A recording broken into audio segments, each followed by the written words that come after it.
Hello, and welcome to our lecture on Jeffrey Kripal's chapter out of World Religions called The Final Questions of Soul, Salvation, and the End of Things, i.e. the human as two. Now, I had originally wanted to talk about death rituals and the apocalypse or the end of the world and whatnot, but as I really looked through this chapter, I realized it's really all about this notion of the human as two, and I think Jeffrey Kripal is, to some degree, trying to convert us into believing that the human is too. And when I think about some of his other works over the last 10 years, this is a big argument that runs throughout that he's making clearer and clearer over the years, though I think it does have a bit of missionary zeal. Anyway, let's get into it.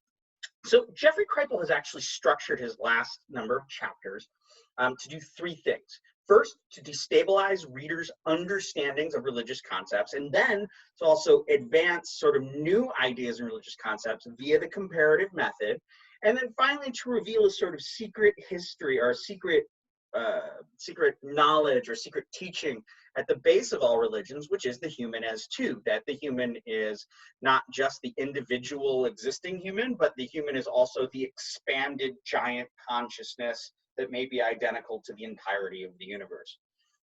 So that's human as two. But I wanted to note another little secret. You read at the beginning of the chapter that there's a description of a young man who goes to meet Swami Muktananda and has a powerful religious experience. How is that similar? In Andrea Jane's chapter we read about Muktananda, she described an anonymous young man who had the exact same experience. Why? It's the same guy. It's this William Barnard, Bill Barnard. In fact, Jeffrey Kripal's graduate student is Andrea Jane, and if you look in a footnote, Jeffrey Kripal says that he's describing William Barnard's experiences based on personal communication. So there you go. William Barnard, the professor at Southern Methodist University, is the anonymous fellow who met Muktananda in the 70s that we encountered in a prior lesson. Anyway, so on ends and ends. This chapter is organized around, as I said, end and ends.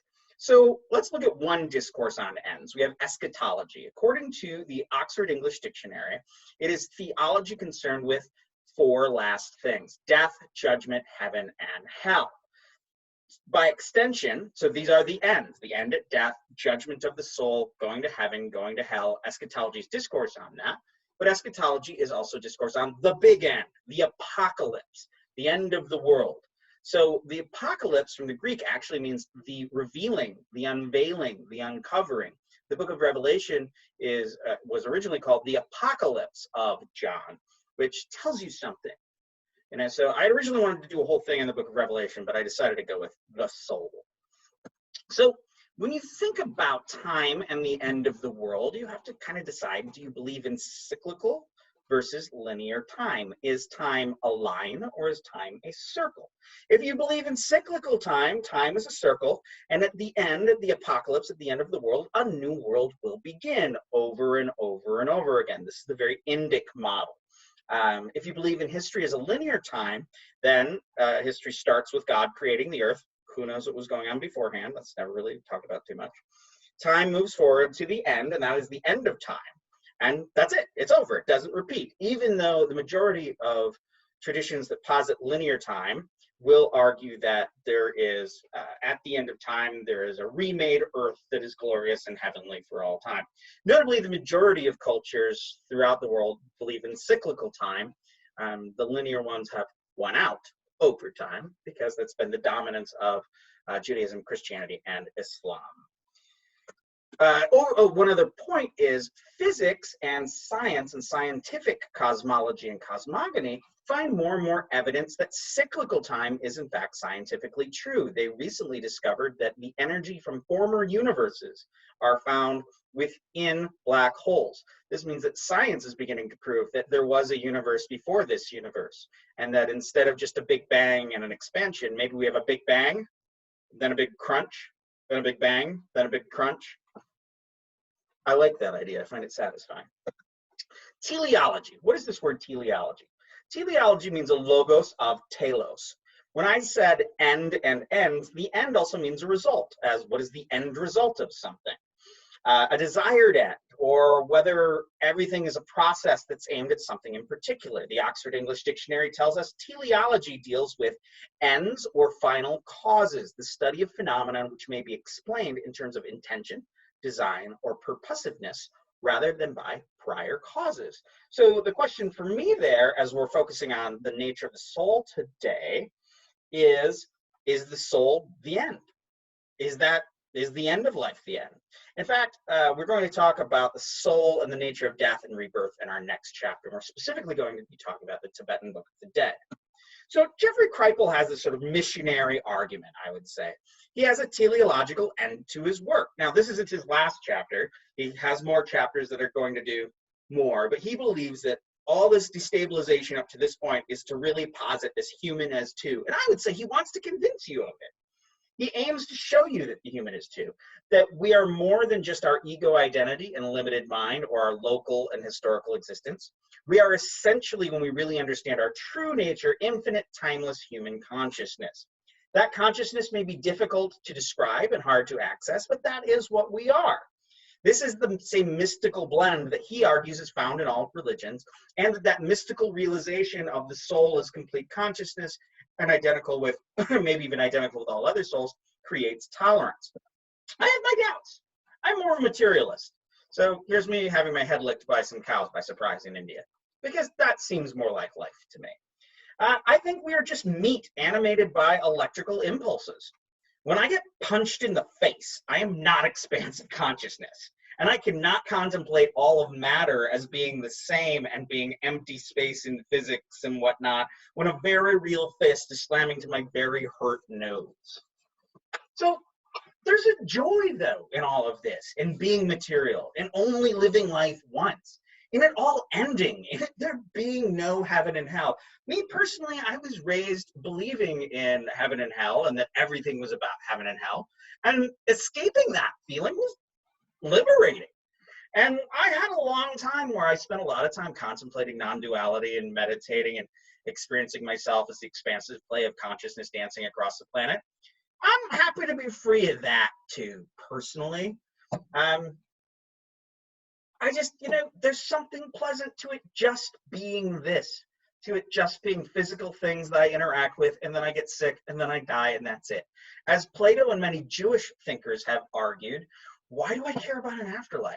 I'm going to be unconscious. Before I was in this life, I was unconscious. After this life, I'll be unconscious. There's nothing to worry about here. And I find that kind of lovely. I like to revel in the very material world, filled with very other real material human beings that are not an illusion or are not essentially myself. I want the world to be real. I want the people in the world to be real. Yes, I think that the world is very much good as it is, even though it's filled with pain and suffering. And I'm glad that it's not constantly repeating. I'm glad I'm not going to live this life over and over again or another life over and over again, because that makes this very life as it exists more precious. And I would also argue that these powerful mystical experiences do not always lead to tolerance by any means. There are quite a few fascist and literal Nazi occultists. One can get deep into themselves, experience the swirling, glorious lights that expand across the universe, and come back and say, yeah, I'm God, I'm going to go screw those other people. Clearly, I've realized my essence. They have not realized theirs, so they're less human. I've actually listened to people make this argument. So I am not as willing to argue that mysticism and mystical experiences lead to tolerance. In the end, I think we should be pragmatic. You can be the human as one and the human as two. You can toggle back and forth between them. So is it an orb of essential light that is consciousness, or is it a bowling ball? All said, materialism and human as two can both be held. We don't need to settle. We can believe both, sometimes at the same time. Humans are intriguing like this. Whichever idea you find to be more effective, whichever sparks joy, whichever generates compassion, whichever reduces the amount of pain in the world, whichever can be used best, is the best at that time. Personally, I've held both extremes. At this stage in my life, I'm pretty much a materialist with a hangover with a hangover based on too much anti-materialism. So again, this human as two, what are we talking about here? Kripal begins to make this argument, before I define human as two, that the study of culture and the study of religion should take seriously the human as two. We ought to engage the possibility that the human is more than his or her individual local identity. Now, I don't agree with him, but I'll tell you why in a second. So first, what do we mean? The human as one, so you have your body ego, your name and form, your local self placed in specific history. Human as two says you are that, but you are also, and unclear, outside the embodied self, a cosmic self that could be empty or a blissful void. So that's human as one and human as two. And Kripal argues we ought to take human as two seriously in the history of religions, but he argues that, like, we haven't. So we have. There's been a lot of talking about the human as two. There's been extensive writing about the human as two in the study of religion, though, in fact, mostly when you're reading like the study of, I don't know, the Aztec civilization, you're going to talk about the human as one, or the 1920s in Berlin, you're going to talk about human as one. And actually, I think if you're trying to figure out 1920s Berlin, you should look at human as one and individual humans in place in history. If you start looking at the human as two, you're going to be looking at 1920s Berlin trying to give you some understanding of the expanded universe of the cosmos and human identity. I don't think that's going to work too well. So scholars stressing the mystical dimension of religion and the human as a grand entity, in fact, usually ignore diversity in the history of religion. They bubble down every religious idea to advance a singular mystical argument. So, for example, if you believe in Advaita Vedanta, which is that form of Hinduism that argues that Atman is Brahman, so the individual, in fact, is the divine and is all things, the only thing that prevents that is illusion. If you really believe that, and you hold on to that idea and you structure all of your ideas to study, even study, say, Hinduism about that, what you're going to do is you're going to reduce all the gods to being essentially one thing, which is that Brahman, which is that essentially unformed entity that you're equal to. And you're going to ignore all the cool, complex iterations of gods, versions of gods, types of gods, how people talk to gods, the different iconography. Culture is different. It is not all the same. And if you were arguing that the essence of culture is to get toward human as two and our mystical understanding of ourselves, you're going to miss kind of the glories and intricacies of culture. Many scholars of Asian religions do this. By extensions, religions that one would study that cannot be reframed to reveal the human as two are thought to be not worthy of study. This was so key. And when I was first studying religious studies, everybody in my school was all about understanding human as two, that we didn't call it as that. And the idea that you would want to study something that doesn't reveal the cosmic nature of humanity, we'd be like, nah, who wanted to study that? I would argue that Protestant Christian fundamentalists are just as valuable to study in trying to understand the nature of religion as Buddhist monks. I maintain that. You can't just study mystics. The history of religion should be about other people, not about ourselves and our own religious quests. Kripal is doing theology here, in fact. That said, these are some powerful arguments, and they're really kind of intriguing. And really, if you take them to heart, they can be personally transformative. So maybe it's okay that Kripal is trying to guide you to the truth of your being, but I'm going to say, leave the door open, have your own experience, and don't try to make all religion about this human as two. So as such, what is the soul? I mean, we haven't really got into this idea. The nature of the soul is the big speculation in religion. The soul is generally described to be sort of the animating identity or core of the human, and it's thought to be separable from the body.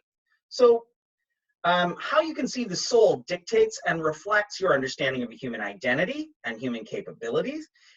Your understanding of the soul will explain the relationship with God and the world and the greater world and the cosmos. Your understanding of the soul will help you understand the mind. Is the soul the same as the mind?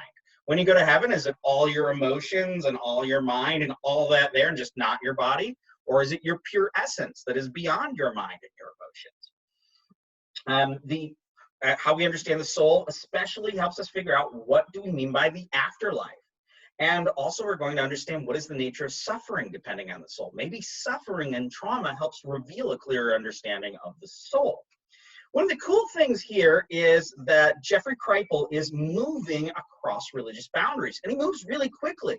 We see Jainism, Egyptian religions, Buddhism, Hinduism, Judaism, Christianity, Islam, and more, which is great because we weren't there at the beginning of this course. At this point, I can give examples, and Kripal can give examples of tons of religions, and you can kind of follow it.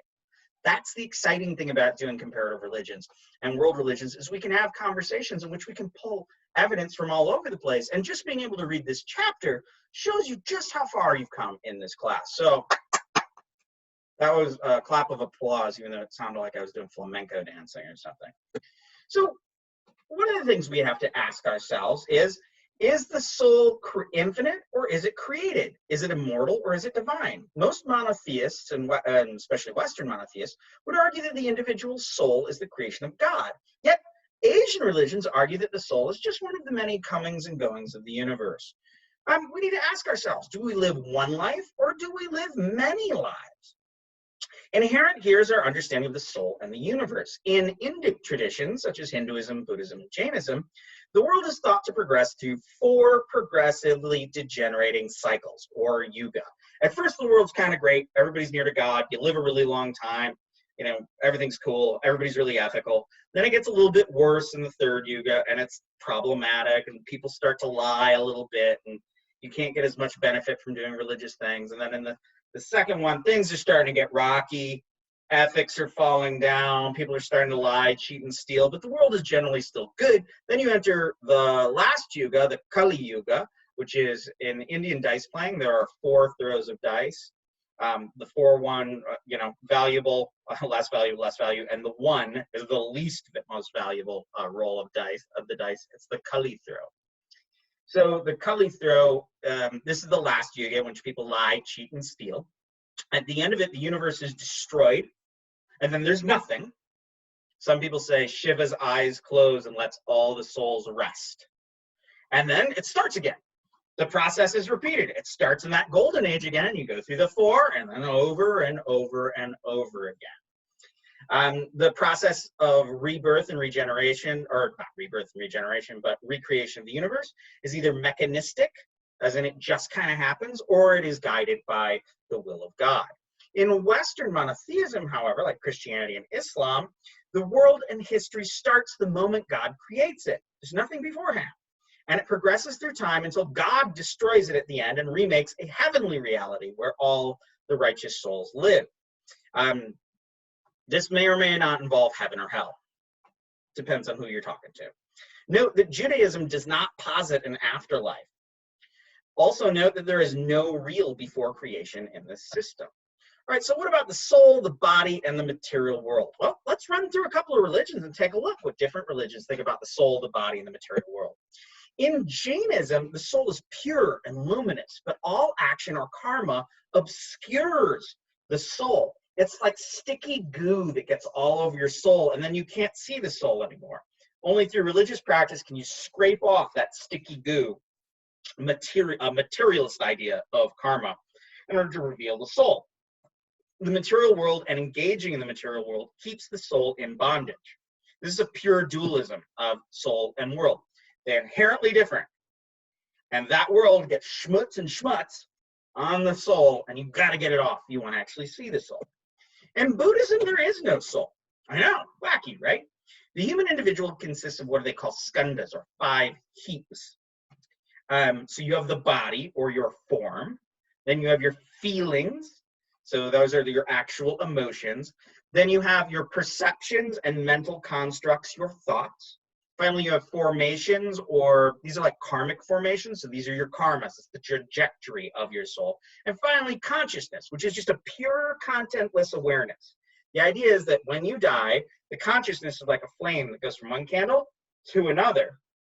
And it is propelled in its trajectory by those formations. Your form, your body is gone. Your feelings are gone. Your mind is gone. Your consciousness goes from spot to spot, from candle to candle, blown by karma. Nirvana, in fact, means extinguishing. That's when that, like I just had that metaphor of flame, from flame to candle, is just blown out. So no soul in Buddhism. In Advaita Vedanta, as I've mentioned before, you have the soul is actually essentially Atman. But that Atman is really Brahman, God and the entirety. Unfortunately, delusion or Maya confuses you. You've always been free. You have always been Brahman all the time. You're just confused. If you have knowledge and get beyond the confusion, you'll see that you have always been this. We have this great little comic up here. It says, that which does not die is Atman. You are that Atman, which is all pervasive. So that's Hinduism. Here's another Hindu idea, and this is Kashmir Shaivism. This is the religion that Swami Muktananda, for the most part, cribbed off of.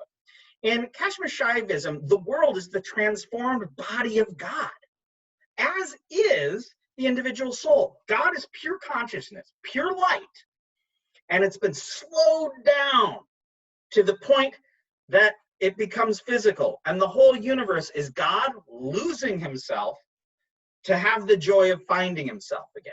So the world is real. It is a very real transformation of the consciousness of God, and it is experiencing itself in this cosmic hide and go seek. Personally, I find this the most compelling religious metaphor I come across, but that's me. Christianity has something different. In Christianity, the soul is created by God, but it is tainted with sin that limits man from contacting and relating and being with God. Aligning with the salvatory Christ, as this man walking across the bridge, aligning with the saving power of Christ enables sin to be resolved and removed effectively, and man can enter heaven with God and into constant communion and relation with God.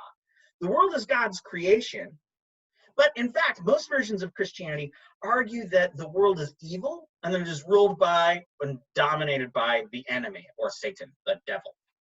One scholar who I'm quite fond of is a guy named Jan Kuliano.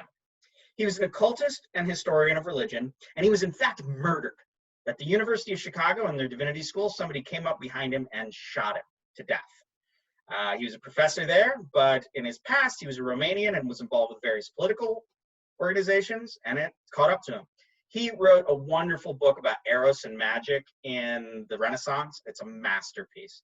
Jan Kuliano, just amazing. Well, he makes this intriguing argument that the soul is like a spiritual space shuttle that descends to the earth, but then it ascends again in ecstasy and mystical union. So you may be this spiritual thing that has come into the earth, but through meditation, mystical experiences, and ecstasy, which could be any type of sort of getting the mind in this altered state, possibly, you can ascend back into heaven, and ultimately at death, that spiritual space shuttle back up into the totality. What about them aliens? I love this picture I found of the alien over the old school McDonald's. This makes me happy. Think back to these aliens. Are these aliens actually taking people's souls on a journey? Maybe they're not taking the bodies at all. That kind of makes sense in the abductions. Maybe they're being taken on, the souls are being taken on spirit journeys to traumatize the person in order to have them realize that they are more than just their own bodies, that our planet is more than just the only place. Maybe, and Whitley Strieber and other ufologists have argued that the aliens are abducting people to stress them to speed up human evolution in the face of the catastrophe that is coming. So, I mean, overall, how does this version of the soul relate to the afterlife? Overall, most religions posit that a soul is perfected in the afterlife. Some argue that the practices and qualities of the soul in this life determine their place in afterlife. And I would say that all dogs go to heaven, especially that little pug down there. So what are some symbols of the soul? If we're thinking about the soul, what are the symbols of the soul? How can we think of the soul? Remember, Kripal had this idea that a symbol is something that says more, that leans toward understanding something more. So we have the double soul. In this, the soul, the psyche, or suk in Greek, or suke, the anima in Latin, is the life principle or living energy within us. So the idea is the soul has two components. The second component is the spirit, the pneuma, the spiritus. This is that transcendent energy that goes beyond death. The Chinese Taoists actually argue that for a two-soul model in which you have an ethereal soul, your soul that is beyond your body, and you have your soul that is your body. and they interact and eventually separate. Maybe the soul is light. This is across traditions. We can see this throughout world religions, that across traditions we see the mind and the soul as being compared to pure light. In Tibetan Buddhist tradition, there's a notion that the mind, when it can be observed clearly, is explicitly pure light. The term they use is user. And in this, when you do Tibetan Buddhist meditation, what you do is you meditate on the mental continuum, on how your mind is working and the thoughts and how it is, and try to get beyond the contents to see that it is pure, clear light. Jainism, you may remember, argues that the soul, when it's free of karma, is luminous. It is pure. It is, in fact, light. My question is, if the soul is light, then what do we do with all those alien orbs? Remember all those orbs of light we kept seeing coming up? Are those souls? It's hard to say. Now, across meditation traditions, it's said that the essence of the human entity is radiant, emanates light. And some meditation teachers will argue that this experience is the pure one that all religions describe. So getting to see the soul as light is in fact the pure soul that is described in all religions. I will tell you, if you sit long enough and focus and do meditative practices, you will experience this. You will experience waves of pleasure in the body that are luminous, and you will see lights. It's like we as humans are wired for that. But how do you interpret it? And what does that prove? I don't know, but the experience is powerful. The soul is breath. So spirit is our English word, and it comes from the Latin spirare, meaning to breathe. From this, we get the word inspiration, to be filled with breath, the creative breath. We have other breath words, like Atman, in fact, comes from to breathe in Sanskrit, Ruach in Hebrew and Arabic, I believe, and Pneuma. All of these have to do with breathing, and they're also notions that connect to the soul. We notice that when we breathe out empty and we sneeze in the Western traditions, we're thought to be open to demon attack. That's why people say, God bless you. When breath leaves the body, we say that it is lifeless or spiritless. So our life is connected to our breath. What about the idea of the soul being more than just a human soul? In animism, we see that there are souls in humans, but also in trees, in rocks, in animals. Animism, the soul is not limited to human souls. So there's a transhuman soul. The idea that the soul is found in everything, or even there being a world soul or a soul of the world. Now, Kripal's got this argument that he really kind of wangs on right at the end about trauma and the soul and traumatic technologies of the soul. He, in fact, argues that the human is two reveals two blah, blah, blah. Okay, when you have an extreme religious experience or a powerful mystical experience, you realize that you have two types of souls. You have a limited soul and an extensive or an expansive soul. When you realize this, and how are you going to realize this? You can realize it spontaneously. It might just happen, or you've done a whole bunch of spiritual practices consciously to cultivate that experience.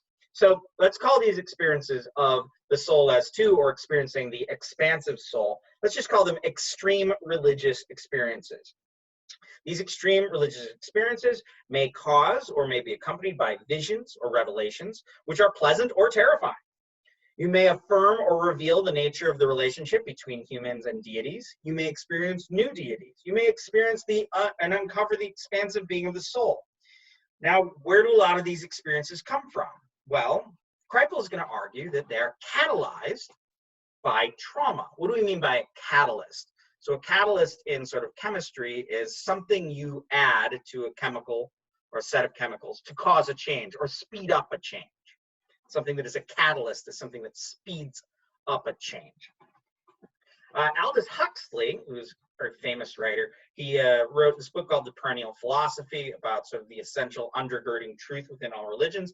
He also wrote one of the most early documents on psychedelic use called The Doors of Perception in Heaven and Hell. It's interesting. I recommend reading it. So Huxley, after describing various chemical processes and catalysts, says, nothing in our everyday experience gives us much reason for supposing that the mind of the average sensual man has, as one of its as one of its constituents something resembling or identical with the reality substantial to the manifold world. And yet, when that mind is subjected to drastic treatments, the divine element, of which it is in part at least composed of, becomes manifest. The idea is, when you're all shook up, when you have something traumatic happen, the divine part of you is revealed. So psychology has demonstrated that when trauma is experienced, the mind may split from the body. This is called disassociation. It's common in PTSD, or post-traumatic stress disorder. When the body is experiencing trauma, the mind can become two to preserve itself from pain and trauma. People undergoing torture, sexual assault, incredible pain, often describes themselves separating from their body, observing their body, in order that they are not completely destroyed by the trauma that they go through. In the Oxford English Dictionary, we read that trauma is a psychic injury, especially one caused by emotional shock, the memory of which is repressed and remains unhealed.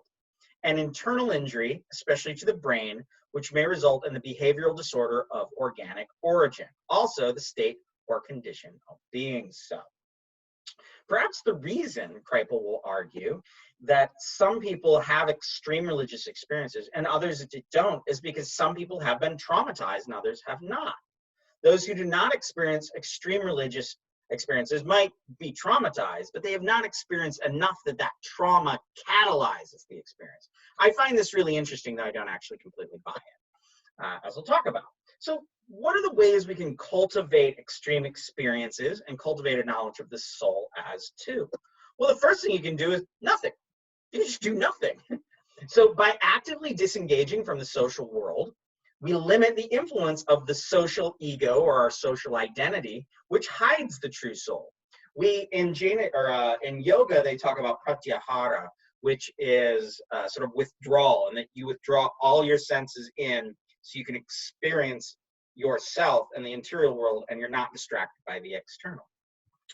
Jains, when they do religious practices, Jain ascetics argue that that you need to reduce the amount of karma that you generate by reducing your actions. And by reducing your actions, you reveal the true, pure, luminous soul. There is a tradition within Buddhism called Vipassana. This is actually quite popular these days. There's a new form of it that got started in the 20th century.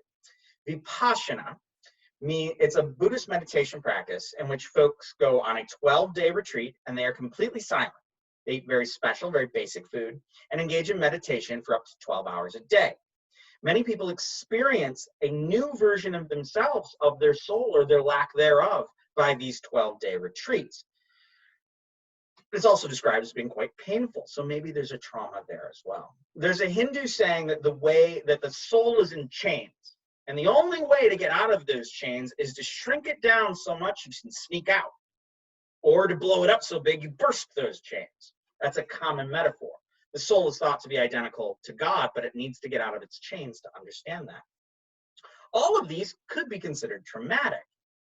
Definitely they're a wound to the ego, to your notion of yourself as being an individual. And in fact, a common religious experience that people describe in this case is ego death, which we'll talk about a little bit more when we get to our next lesson. What about sacred pain? So in sacred pain, we have one word that I quite like called a mortification. Oxford English Dictionary again, and that's the only dictionary you should be really using.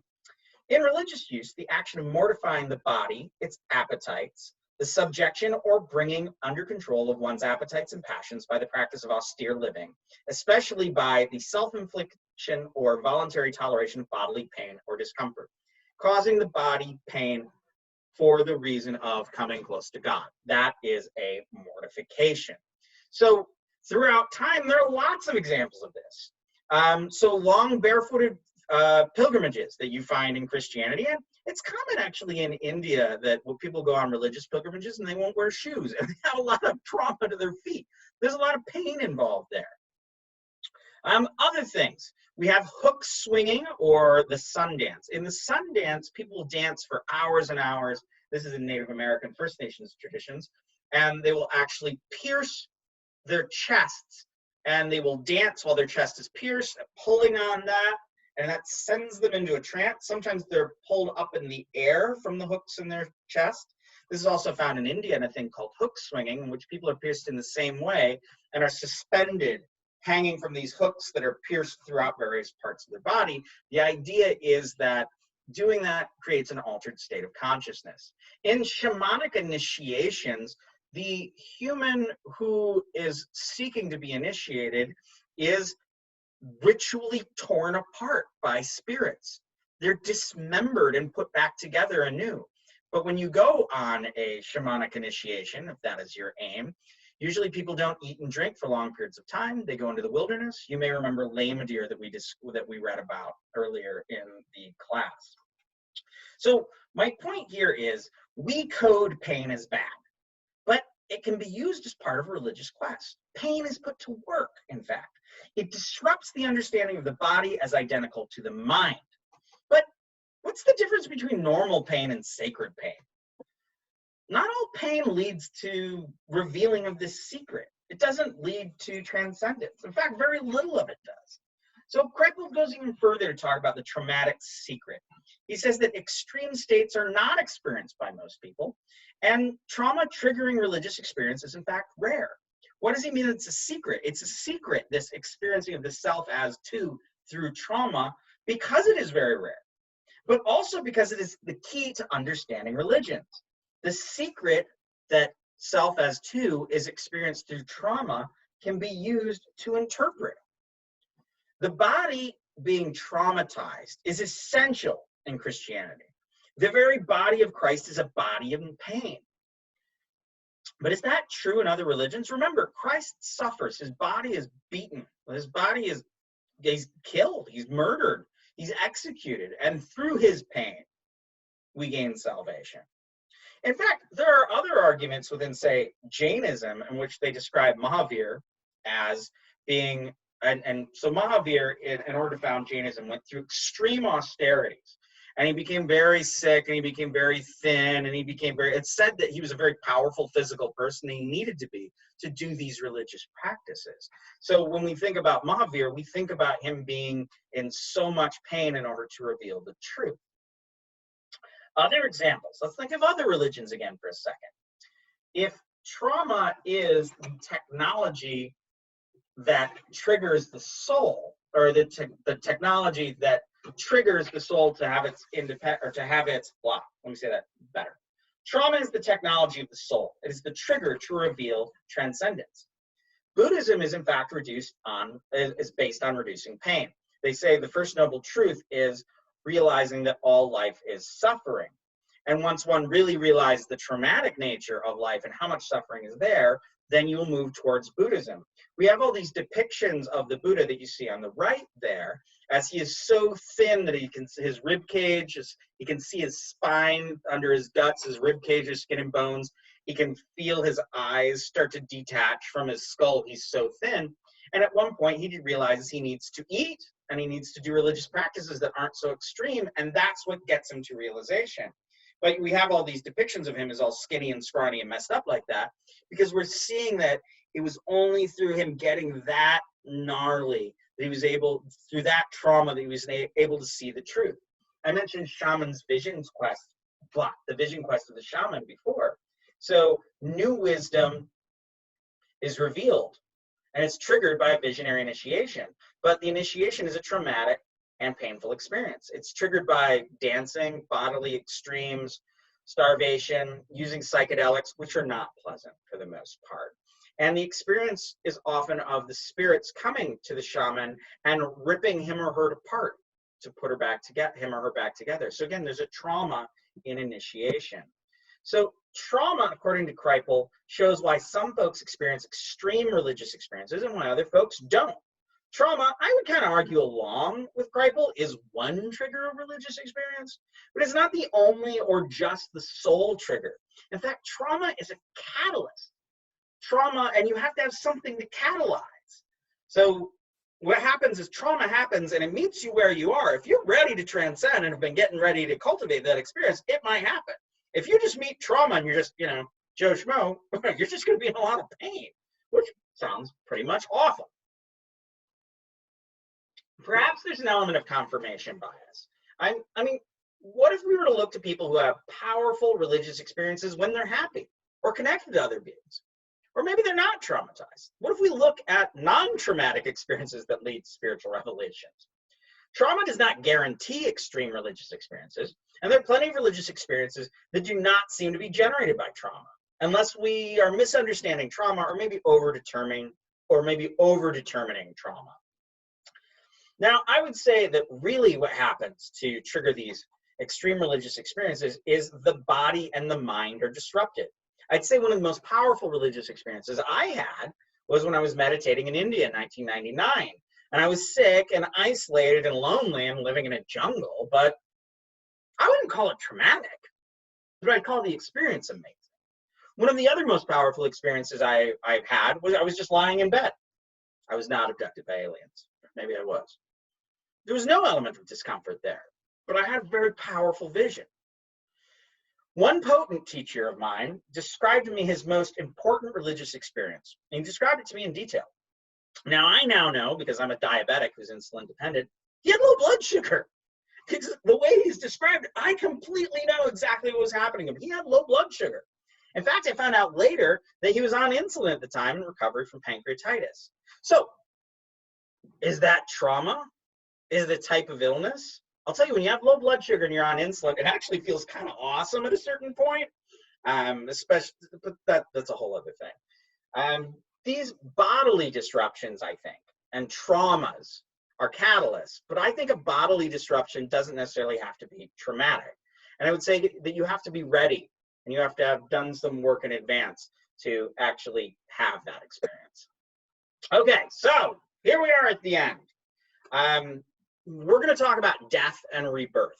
We're going to talk about reincarnation, and we're going to talk about past life experiences, and we're explicitly going to talk about the bardo, which is the space in between life and death in Tibetan Buddhism, and we're going to look at the Tibetan Book of the Dead, and it's going to be very exciting. I hope you enjoy it. I'll see you next time.